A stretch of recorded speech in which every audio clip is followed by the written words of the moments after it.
Well, you're very, very welcome here to the Stormont Hotel. This is day 4 of our roadshow and the final one, and my voice might be about to go, but you're all very welcome.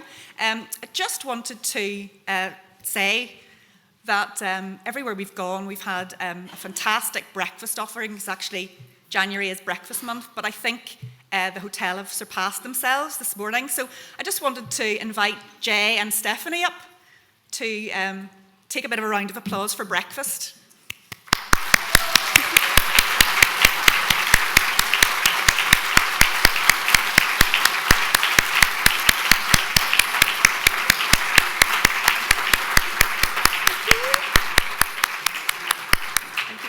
I know Hard's going to talk to you later on, but thank you very much. And I'm sure all the secrets you don't want to share of all your secrets, but some people might ask you. We don't have a lot of secrets here. Oh, right. Not a lot of secrets. Our secrets are secrets. Right, okay. But thank you very much. No thank you. Cheers.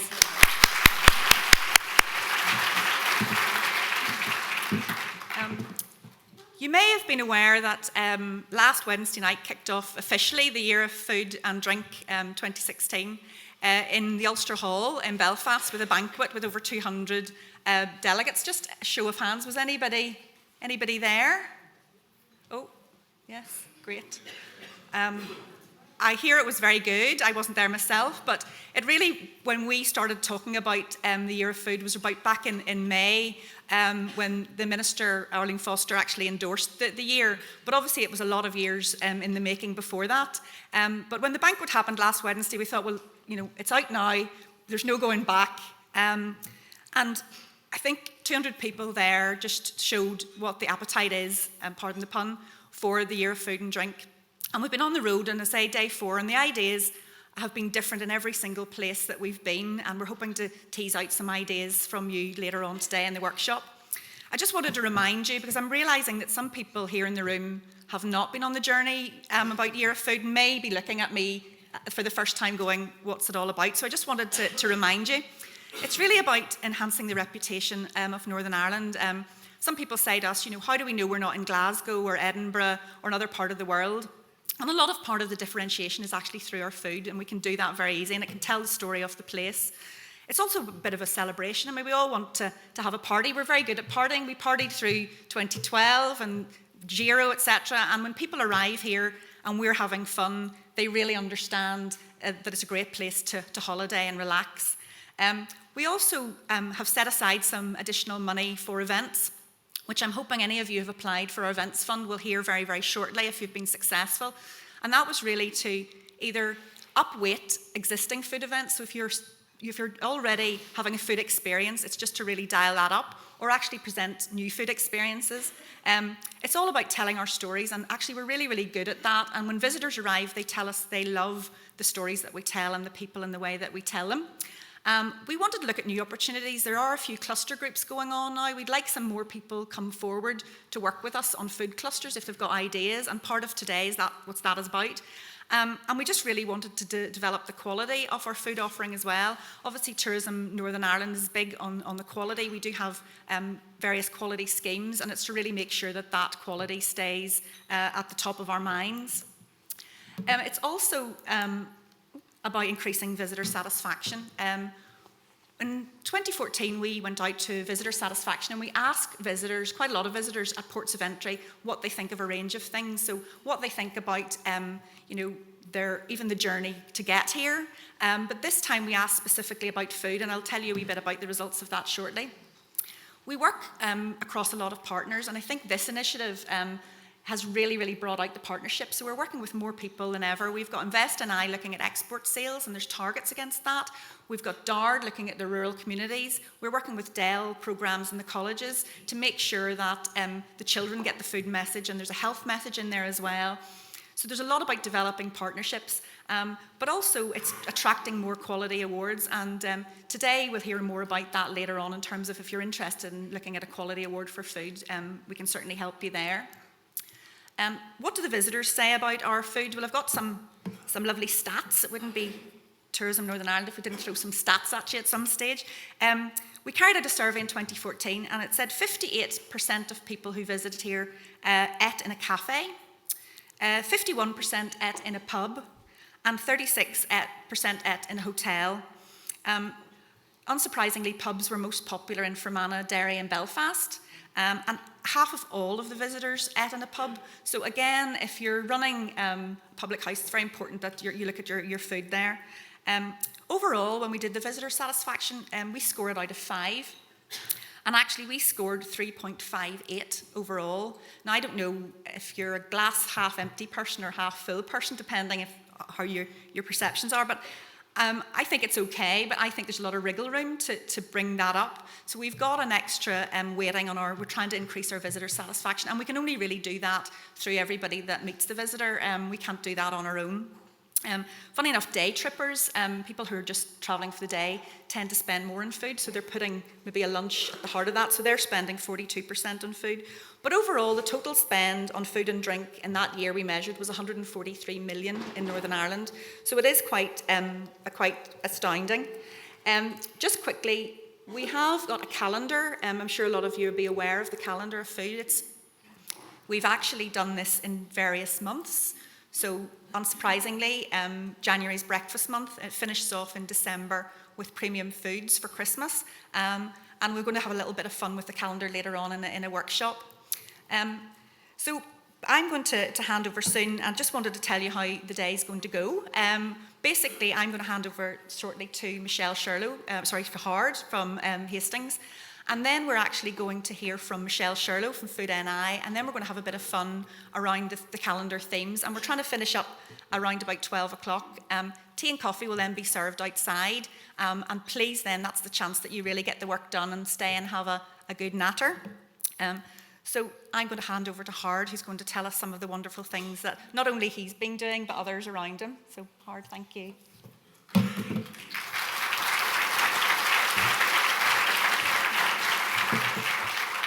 Thanks, Carolyn. Good morning, everybody. It's lovely to see so very, very many people here. It's a bit of a thrill to have so many people excited about the year of food and drink. And just to go back half a second to where it all came from, as you know, it's a few years ago we started off having big events in Northern Ireland, MTV Awards, World Police and Fire Games, the Irish Open came for the first time, and I think probably the one that most people would recollect it would be the Giro.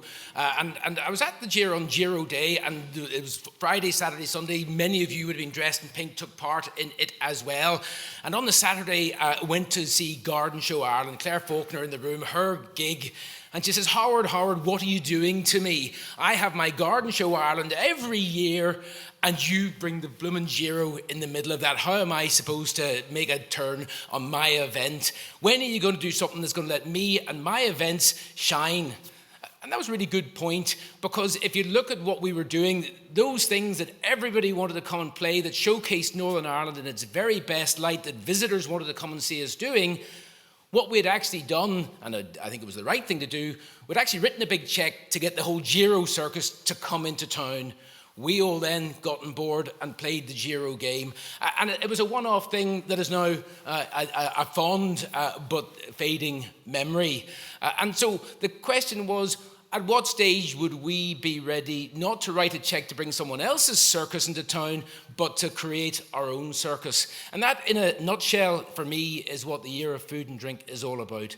We persuaded the minister that that was going to be a good idea, and she said, well, let's put the sort of budget that we would have put into the Giro into promoting and developing the year of food and drink, something that goes across every part of Northern Ireland, something that so many organisations, individuals can come to the party to play. So that's where it came from, and I just want to take a few minutes this morning to say, what have I been doing about it, rather than pontificating about what you should be doing, a little bit about what Hastings Hotels are doing about it. And the first thing, I want to congratulate Jay and Steph and all their colleagues, because if I didn't have all my catering crew on board, none of this would happen. And so they're set for a really rather busy year. You will notice on their uniforms they have their Year of Food and Drink logo, as well as their hotel and as well as their names. Jay would love to be, he's on the Upper East Side, as we call this part of Belfast now. He's actually originally from the west coast of of America. So the West has come to the Upper East. And when he came here, he then found love. And so Stephanie's not only his partner in crime, is also his wife. So in their hands does the cuisine at the Storm at Rest. And we congratulate them for that. One of the things that we have been working on for a number of years, chefs have been integrally involved in that, is how do we source more local produce? It's not a quick fix, but year on year we've been going out to source more local produce. And a number of you say, well, I can't do that because the local stuff's often dearer than what I can buy locally. Why would I want to do that? And I say, well, you want to do that because the local stuff comes with a story. And with that story comes a premium because you can tell the story. I can't tell any stories about Czechoslovakian chickens. I don't want to tell stories about Czechoslovakian chickens, but I can tell about our local produce all day. So we started off with our first book, which was sits on the tables of all the restaurants. There's some of these on the tables. Our food heritage book. Talking a little bit about the stories of where some of the local produce came from. This is the most nicked book in the hotels, and I don't apologize for that because everyone taking the book away remembers where they got it. They comment on it. So successful was it, and it's great that we're here during breakfast month, the bit of the day when we can source the most local produce is breakfast. Pretty well bar the orange juice, it all comes from here. And so we produced a second booklet, Who Made My Breakfast? And yes, it's Jay and it's Steph, but more than that, it's the people behind. And actually, second time round, what we learned was, don't put a picture of a pot of yogurt in the book. Put a picture of Lady Dufferin because it's her farm it comes from. Don't put a picture of a bowl of porridge. Put Tim McClelland. He's the farmer that grows the oats that he sells to whites that go in the porridge. Because that's the stories are about yourselves in many cases, about the people more than the product. That's where the real resonance comes with our visitors. Second most nicked book, obviously. Another thing we've done in the hotels for many years, some of you may or may not be familiar, in all the bedrooms we have ducks. Ducks are integral to bathrooms. Some of you may know about this. So back in the day, 2012, we had our Titanic duck. Our generic duck is our top hat duck, representing the classy outlets we run. Rugby fans some of you will know our Ulster rugby duck. Last year for the Irish Open, we had our Rory Quackleroy duck. This year, obviously, Year of Food, we have our chef duck. And at various stages during the year, with food writers and others coming about, the chef duck, our Table duck, will make an appearance as well. So, to my mind, that wasn't an additional expenditure. I was going to buy ducks anyway. So there was no extra budget got harmed in the making of the chef duck over and above what I was going to do anyway. Next thing we did was we did a bit of work on. We really enjoyed working with some of the local producers, and we get VIPs coming, and we want to give them something to remember us by.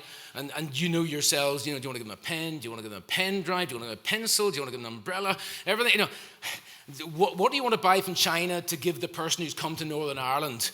You don't want to do that. So persuaded first Leona at Brighter Gold. Leona, could you do me an own label rapeseed oil? We love the rapeseed oil. Can you do me an own label? I'd love to, Howard.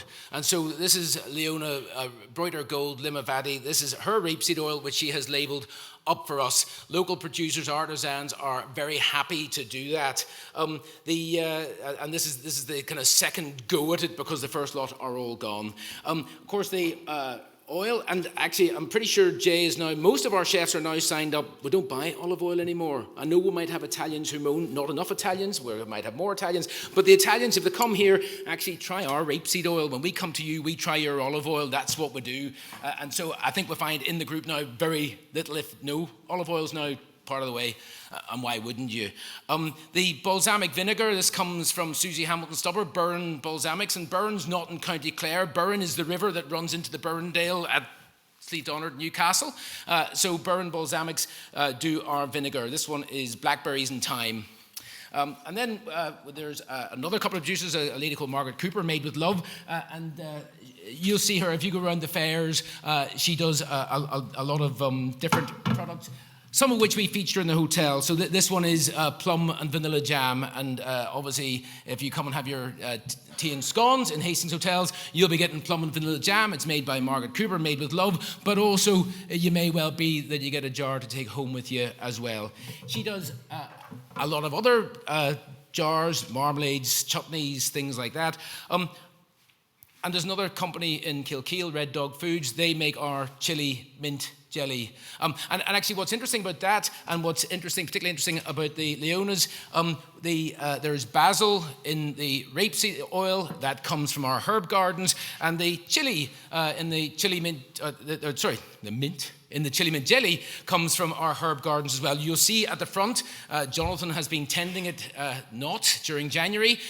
Big circle, used to be full of begonias, now full of herbs. People go and pick those from our bars come and have a mojito before you leave for your mint, but also all the other herbs.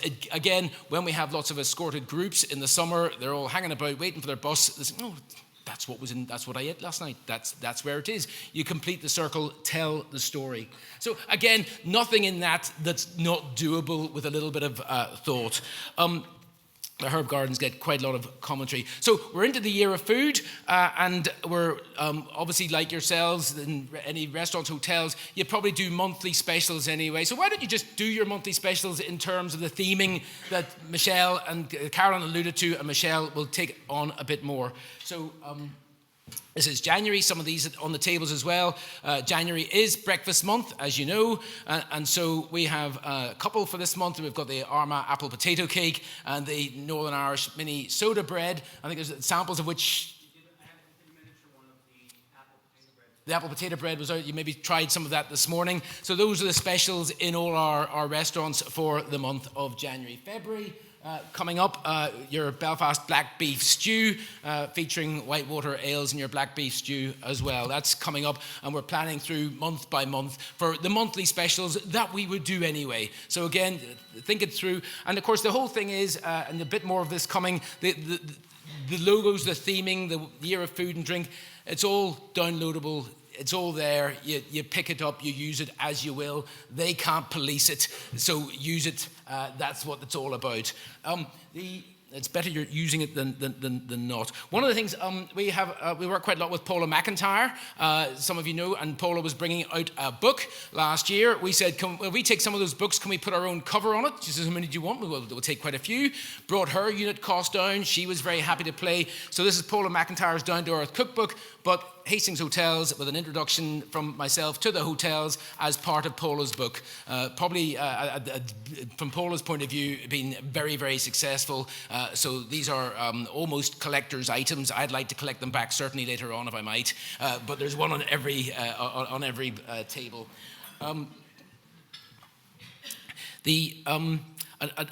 Another thing we're doing at the minute is we do outreach with schools. It's kind of part of trying to work with our local communities. And because it's Year of Food and Drink, we said, well, how can we work better with schools? It's not just sufficient for them to kind of send a class in to say, this is what the world of hospitality is like, and say, oh, now can we have your school formal? That's probably a little bit of a sort of one-sided conversation. How can we actually do a little bit more than that? And so the whole food thing has allowed us to do that, and each hotel has this year adopted a local school. Each one had different, some are primary, some are secondary, and saying, well, what can we do? And some of the more senior ones are saying, well, we can get our design technology people to build the raised beds if you'll come and help us talk about what we want to plant in them, and can your chefs maybe come up and talk, and can we? And so it's a more meaningful conversation than the sort of slightly more sterile one we had before. We are in the process of developing some course materials for them as well. The Big Book of Growing, about how it starts in September, because that's when the school year starts, taking you through from a school's point of view, if you were doing some of that. And it's interesting, sometimes the teachers are getting involved, sometimes the PTAs are getting involved, the children are getting involved, and the relationship between the hotels. We're actually finding quite a few people in the hotels who have greener fingers than their job descriptions might have led you to believe, which is, from our own personal development point of view for our staff, a valuable thing as well. So this isn't in production, this is a sort of development copy, this one. We are, another kind of quick comment, and when we started the year of food and drink, the leap of logic you have to make is not only is this good for tourism, but it's also good for the image of Northern Ireland food abroad. And a bit of a sort of ongoing battle with the Dale Farms and the Moy Parks, and they, Howard, you really don't understand how hard it is to sell abroad. And I'm sort of saying, well, Kerrygold put a picture of a cow eating grass on the front of the packet for a reason, because lots of cows don't get to eat grass the way they do here. That's why they get a premium for their Kerrygold. And a little story that happened recently, I was really thrilled about, as recently as during the Irish Open last year, Whitewater Brewery, who are based in Kilkeel, and they were bringing out a new brand, Maggies Leap. And I was chatting to the chap Bernard, and said, Bernard, come down to the Irish Open, because I know the minister will be there, and we'll get a photo call, we'll launch your new beer. And so that, and we'll take some into the hotels, and we'll take a couple of taps, and that was, as far as we were concerned, that was an end to it. We didn't actually do anything overly exciting any more than get the minister down for a photo call. Ran into Bernard last week. This is his Maggie's Leap. It is now, of the kind of 10 or 12 brews that he does, this is his top seller. Apparently, the Maggie was a flame-haired temptress. Flame-haired temptresses are thin on the ground in China. They love this image, and he's just taken his first order for 5 pallets going to China. Thrilled to bits. Lovely wee story about how artisans can play in this export game as much as can some of the big boys as well. Lovely wee story there, which pleased to be a very minor part of. And I suppose once you've done all that, you've just got to get out there and tell people about it. Thank you so much, all those who have tweeted about your breakfast this morning. You have been noted.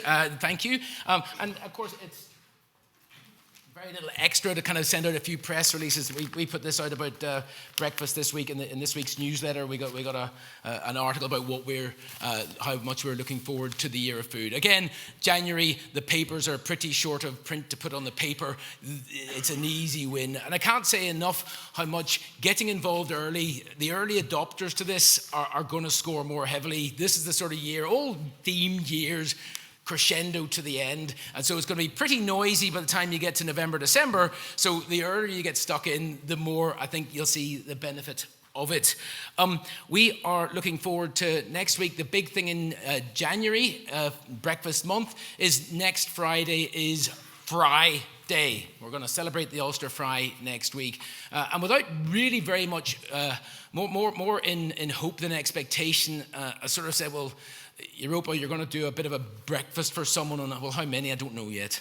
So it started with our producers, said to the sausage man, the bacon man, the tomato man, the mushroom man, they're all coming down for Friday to Europa next week. And so on the back of that, and said, journalists, are you going to come down? And of course, a bit thin, copy day's all done. They've got a whole week to file their next copy. So there's really quite a few journalists coming down next Friday. There is, just by luck and serendipity, a food blogger from Yorkshire is bringing over half a dozen chefs. Next Friday, there'll be about half a dozen Michelin stars in the room, and people have done Great British Bake Off and Great British Menu and all that sort of thing coming down as well. And then suddenly, they've got people now coming, Belfast City Council are coming along, Tourism Ireland are coming along. So we're going to be about 50 or 60 next week. Just not a big lot in it for me, other than to say, well, let's just kind of celebrate the things that there are there to celebrate, in the hope that the more people are talking about this sort of thing, the more we're all going to win somewhere down the line. So very much looking forward to that. One of the things that I am pleased about is I just found a couple of weeks ago that there's a local author who's just published a new cookbook. I guess there are lots of cookbooks. Cookbooks are big sellers. What I like about this particular lady's cookbook is its title. Especially in breakfast month, the title of this cookbook, Porridge is an Aphrodisiac. I guess some of you knew that already. And actually, quirky enough, as published last year, we set it next to the porridge bowl at breakfasts now. Again, you're getting the commentary coming back. How difficult or expensive was that? More importantly, for the local producers, we've actually done a deal with the local Northern Ireland Beekeepers Association as well in order to secure supplies of Northern Ireland honey for with the porridge. Honey that comes with the totally entrancing name based on the bee's flight, I'm led to believe, of Waggle Dance honey. So come and have your porridge for your Ulster Friday breakfast with your Waggle Dance honey at Hastings hotels. You're more than welcome to that. I hope before you leave as well that you'll kind of set down, I've got to tell the world, one of the things that Michelle Sherlow can hopefully help you with when she gets them reprinted is her car stickers, her Year of Food and Drink car stickers. I don't know whether you're giving out prizes for the registration plates you spot them on. You jolly well should.